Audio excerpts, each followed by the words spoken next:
السلام علیکم ورحمۃ اللہ وبرکاتہ۔ تمام کلاس ممبرس کو السلام علیکم۔ امید ہے آپ سب لوگ خیریت سے ہوں گے، کیونکہ ہم لوگوں نے کل ذکر کیا تھا کہ کل ہم انشاءاللہ کوشش کریں گے کہ ہم آج 2 آیات کو جو ہے سمجھنے کی کوشش کریں۔ کوشش یہ ہوگی، اگر تو ہمیں ایک ہی آیت اچھے طریقے سے سمجھ آ جائے گی تو ٹھیک ہے، اور اگر آسانی رہی تو انشاءاللہ ہم دونوں آیات کو آج سمجھنے کی کوشش کریں گے۔ اچھا، کلاس ممبرس سے تھوڑی سی ریکویسٹ یہ ہے کہ جب وہ کلاس اپلوڈ دیکھیں اور اس کے متعلق جو بھی ان کے ذہن میں بات ہے وہ لازمی اپنے پاس نوٹ کریں، کیونکہ اس سے ذہنوں کی بندش کھلتی ہے، سمجھ میں آتا ہے کہ ہم کیا سمجھنے کی کوشش کر رہے ہیں اور ہم نے کس راستے کا انتخاب کیا ہے۔ جس راستے پر اللہ بندے کو نوازتا ہے وہی لوگ ان راستوں کی طرف جاتے ہیں اور اللہ کی جو ہے نازل کردہ احکام کو سمجھنے کی کوشش کرتے ہیں۔ تو اب ہم اپنی کلاس کا آغاز کریں گے۔ بسم اللہ الرحمن الرحیم۔ کلاس خود سے خدا تک۔ آج ہمارا تھا آیت نمبر سورہ فاتحہ کی 4، یا صرف کا تیری آپ کی جو بھی کہہ لیں۔ یا کا مطلب ہوتا ہے صرف، کا تیری، نا کا مطلب ہوتا ہے ہم، عبد عبادت، صرف آپ کی ہم عبادت کرتے ہیں، اور ایاکا صرف آپ ہی سے، صرف تجھ ہی سے، نا کا مطلب ہوتا ہے ہم، تعین نستعین ہم مدد مانگتے ہیں یا ہم مدد چاہتے ہیں۔ ایاکا دوبارہ سے سن لیجئے، نعبدو صرف آپ کی ہی اے پروردگار پاک ہم عبادت کرتے ہیں، و ایاکا اور صرف آپ ہی سے ہم مدد چاہتے ہیں۔ اچھا، امید ہے کہ آپ لوگوں نے اس سے پہلے جو پڑھا ہوا ہے اس میں آپ لوگ اب تک کلیئر ہوگا۔ اس سے پہلے تو اللہ تعالیٰ نے اپنی 3 آیات میں اپنے رب ہونے کی، عالمین کے ساتھ پرورش کی اور اپنی رحمان اور رحیم صفات کی، اپنے مالک صفات کا ذکر کیا۔ اب بات بالکل بدل گئی۔ اب اللہ تعالیٰ سوال اپنے بندوں کو بتا رہے ہیں کہ جو اللہ کی فقط عبادت کرتے ہیں، یہ ایک فارمولہ کہتے ہیں نا، قرآن پاک میں فارمولے اور کچھ باتیں بیان کر دی گئی جو سمجھنے جی یہاں تک تو ہم نے سمجھ لیا کہ خدا سے سوال کرنا انسان کی زندگی میں کیا ہے۔ اب کلاس خود سے خدا تک اگر اب ہم سمجھیں تو ہم نے اپنی زندگی میں بندگی کی طرف کس طرح قدم بڑھانا ہے۔ سوال ہمارا ہے کہ ہم نے اپنی زندگی میں بندگی کی طرف کس طرح قدم بڑھانا ہے۔ کوشش یہ کرنی ہے کہ دن میں نہیں تو رات کو، بلکہ رات میں ہی کسی بھی وقت آپ درود شریف کی ایک تسبیح پڑھ لیجئے، دل کرے تو 2 نوافل ادا کر لیجئے، اس کے بعد خدا کے آگے بیٹھ جائیے، جو آپ نے عبادات کی اس کا ذکر کیجئے۔ اللہ پاک آج یہ عبادات ہو پائیں یا اللہ پاک یہ نہیں ہو پائیں، اپنا محاسبہ کیجئے۔ آج کتنے لوگوں کے ساتھ دل سے کوئی زیادتی ہو گئی، یا کتنی آپ نے نیکیاں کی۔ اللہ تعالیٰ کے آگے بیٹھ کر تو کہتے ہیں ایک معصوم چھوٹا بچہ نہیں ہے، سارا دن جب وہ نیا اسکول سے آتا ہے سارے دن کی رودات سناتا ہے کہ ماما آج اسکول میں یہ ہوا، ٹیچر نے ایسے کیا، دوست نے ایسے کیا، میں نے یہ کھایا، میں نے یہ پیا، مجھے بڑا مزہ۔ سارا ایک چھوٹا سا بچہ آتے ہی جیسے اس کی بچے کی روٹین، اور ماں کا بھی پتہ ہوتا ہے اب اس نے آ کے سارے دن کی کہانی سنانی ہے۔ بس یہی مثال آپ سمجھ لیجئے کہ سارے دن کی کہانی، سارے دن کے معاملات اللہ کے وہ سنانے ہیں اور بیٹھ جانا ہے ایک معصوم ننھا بچہ بن کر خدا کی عبادت، خدا کی بندگی کے لیے، خدا کے آگے بیٹھ کر کے اللہ پاک یہ ہوا، ایسے ہوا، ایسے ہوا، خود کو خدا سے ہم کلامی کے قابل بنانا ہے، خود کی حاضری روز لگوانے کے اللہ پاک ہم آپ کے ادنا سے بندے، اور خود کو حاضر کرتے ہوئے جو ہم سے ہمارے اندر کوتاہی ہیں ان کا ذکر بھی کرنا کہ اللہ پاک ان کو دور فرما دیجئے، جو معاملات ہیں وہ بھی ذکر کرنے اللہ پاک آپ عطا فرما دیجئے کہ مسائل حل ہو جائیں۔ بس خود کو ننھے بچے کی طرح سر جھکا کے بیٹھ جاؤ۔ یہ معاملہ اگر ہم اپنی زندگی میں شامل کر لیجئے، میری آپ سب سے ایک یہ بات ہے کہ آپ لکھ لیجئے، اگر آپ نے اپنی زندگی میں یہ بات شامل کر لی کہ آپ روزانہ خدا کی بندگی میں بیٹھنا شروع ہو گئے لیکن نمازیں فرض ہیں، آپ کہیں گے جی ہم تو 5 وقت کی نمازیں پڑھتے ہیں، وہ تو نماز فرض ہے، وہ تو لازم ہے بھائی، وہ نہیں پڑھو گے تو آپ کو اللہ کو جواب دینا ہے۔ لیکن اس کے علاوہ ایسا کیا جو اللہ نے نہیں کہا اور آپ اس کی محبت میں کر رہے ہو؟ درود شریف کی تسبیح پڑھ کر استغفار 3 بار پڑھ لو، زیادہ نہیں، ایک درود شریف کی تسبیح پڑھ لو، 2 نفل پڑھ کے تو بیٹھ جاؤ، 2 نفل نہیں پڑھ دل کر رہا تو ویسے ہی بیٹھ جاؤ۔ اس سے کیا ہوگا کہ ہم جب روز حاضر ہونا شروع ہو جائیں گے نا خدا کے آگے، ہم کلام ہونا شروع ہو جائیں گے، تو ہمارے اندر کی جتنی نجاست ہے وہ دھلنا شروع ہوگی ہماری زندگی میں کسی کا شامل ہو جائے گا، ہمیں خدا سے بات کرنا اچھا لگے گا، ہمیں خدا سے ذکر کرنا اچھا لگے گا، ہمیں لگے گا جب تک ہم اپنے کہتے ہیں نا کسی کا بہت کوئی بیسٹ فرینڈ ہوتا ہے، جب تک وہ اس کو ساری باتیں نہیں بتاتا نا اس کو دل کو سکون نہیں آتا، تو جب تک ہم خدا سے ذکر نہیں کر لیں گے ہمیں سکون نہیں آئے گا، اور جب یہ بات شامل ہو جائے گی تو ہمیں اپنے دکھ، اپنے خوف، اپنے معاملات، اپنے خوشی، اپنے غم، اپنے تمام معاملات اللہ سے بیان کرنے کی عادت ہو جائے گی، اور اللہ کے علاوہ دل نہیں چاہے گا، کہتے ہیں غم بانٹنے سے کم ہوتا ہے خوشی بانٹنے سے زیادہ۔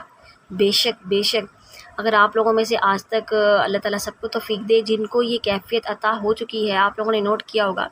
کبھی کبھی سجدوں میں ایک دم سے بہت آنکھوں میں نمی آ جاتی ہے،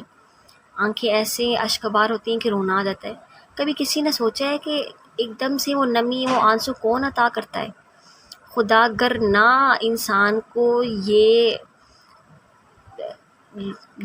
کیفیت عطا کرے کہ انسان عاجزی میں اپنے آپ کو ندامت میں محسوس شدت سے کرنا شروع کر دے اور رو پڑے،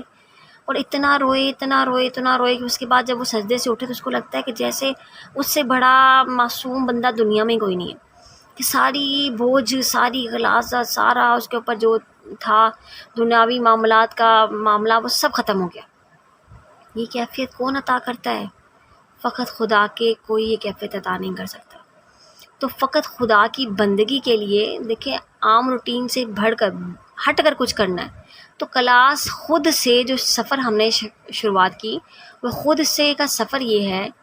کہ اللہ کے سامنے تھوڑی سی دیر 5 منٹ 10 منٹ 15 منٹ جب آپ کو لگے کہ میں اب بہت آرام سے بیٹھ سکتا ہوں، بس کوئی تنگ نہ کرنے والا ہوں، آپ اللہ کے آگے خود کو حاضر کرتے ہیں، ہم کلامی کی عادت ڈالیں۔ آپ لوگوں نے شاید وہ واقعہ سنا ہوگا لیلا اور مجنوں والا، کہ جب مجنوں ہر جگہ اس کو لیلا نظر آ رہی ہوتی ہے تو وہ گزر جاتا ہے ایک نمازی کے آگے، تو نمازی نماز توڑ کے کہہ دیتا ہے اے مجنوں تجھے نظر نہیں آ رہا کہ میں نماز پڑھ رہا تھا؟ تو مجنوں کہتا ہے کہ مجھے تو لیلا کے عشق میں یہ بھی نہیں یاد رہا کہ میں کسی نمازی کے آگے سے گزر رہا ہوں، اور تمہیں خدا کی ابدیت میں خدا کی عبادت تم کر رہے ہو، اور تمہیں اتنا بھی پتہ تمہارے آگے سے کون گزرا۔ تو وہ مجنوں والی کیفیت ہو جائے تو کیا ہی بات ہے کہ کسی بشر کو بھی دیکھیں، کسی چیز کو بھی دیکھیں تو ہمیں خدا کے سوا کچھ نظر ہی نہ آئے۔ اگر ہم پہ کوئی آزمائش ہے تو خدا کی طرف سے ہے، اگر ہم پہ کوئی سخت ترین معاملہ ہے تو ہماری نگاہ اس کو دیکھ لے کہ ہماری کوتاہی کی سبب ہے، اور اگر اللہ کی ذات ہم پر مہرباں ہو جائے، ہمارے لیے راستوں کو آسان اور آسان تر کر دے، اور ہمارے لیے دین کو سمجھنا آسان تر کر دے، اور ہماری زندگی کے معاملات ایسے ہو جائیں کہ ہم فقط خدا کے کسی کے آگے دستے سوال دراز نہ کریں، ہم اپنی ابدیت اور اپنی جو ہے بندگی کا صحیح معنی میں حق ادا کر پائیں، تو اس سے بڑھ کر ہماری کہتے ہیں نا فلاح کا راستہ اور کچھ نہیں ہو سکتا، کہ ہم یہ سمجھ جائیں کہ بشر کی عبادت کا حق کیا ہے۔ جب ہم اس عبادت کا حق سمجھ جائیں گے کہ ہم اللہ کی عبادت کا حق ادا کر رہے ہیں، تو ہماری خود بخود زندگی میں یہ تبدیلی آ جائے گی کہ ہم خدا کے آگے، فقط خدا کے آگے بیٹھ جائیں گے اور اسی سے سوال کرنے والے ہو جائیں گے، یا اللہ پاک میرا یہ سوال ہے، میں سائل بن کے بیٹھا ہوں، عطا کر دیجئے۔ لیکن یہ کیفیت تب ہوگی جب ہم اپنے ذات کے اندر خود کو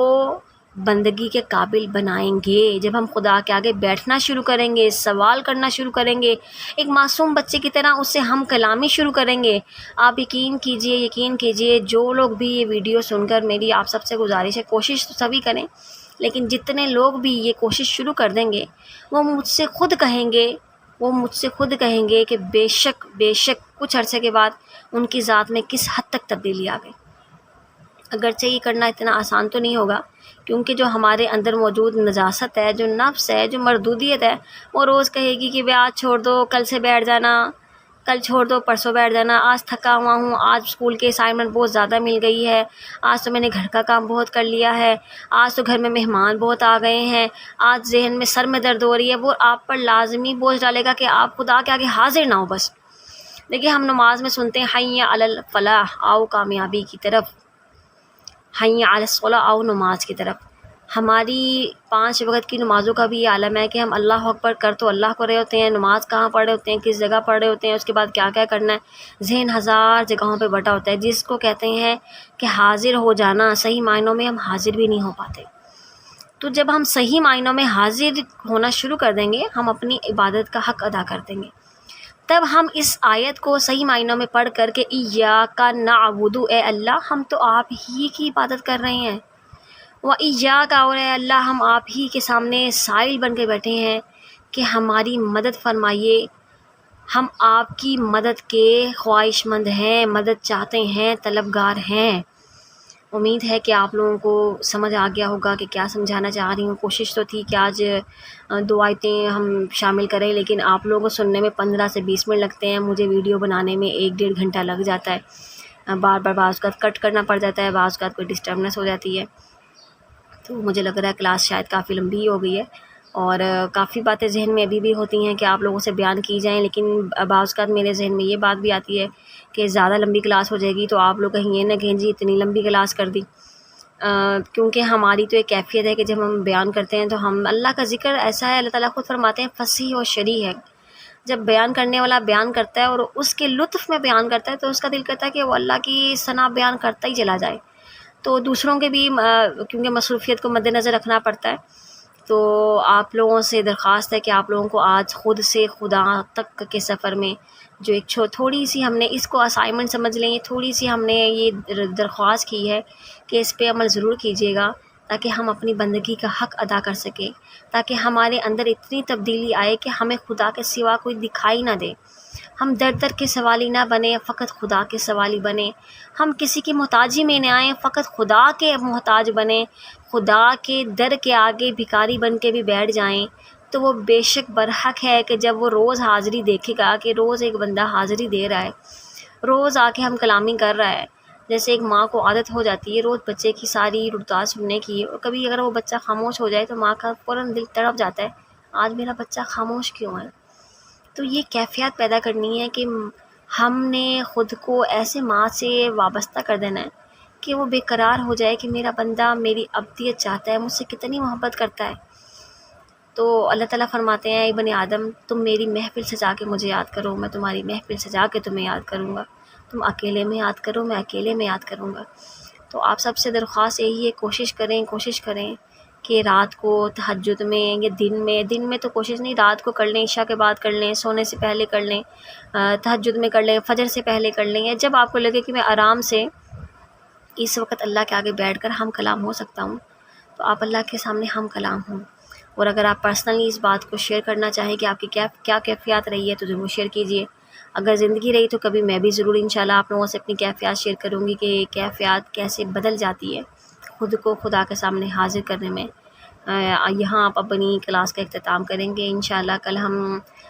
صراط مستقیم پر بات کریں گے، اور مستقیمی کا راستہ کن کو عطا ہوا ان پر بات کریں گے۔ اللہ تعالیٰ ہم سب کو توفیق دے کہ آپ سب لوگ وقت نکال کر اللہ تعالیٰ کا ذکر سن رہے ہیں، سمجھ رہے ہیں، غور کر رہے ہیں۔ اللہ ہمیں توفیق دے کہ ہم جس مقصد کے تحت یہ کلاس کر رہے ہیں اللہ تعالیٰ اس کو قبول و منظور فرمائے، سننا، پڑھنا اور بیٹھنا سب کا قبول و منظور فرمائے۔ اللہ ہمیں اپنی عبادت کے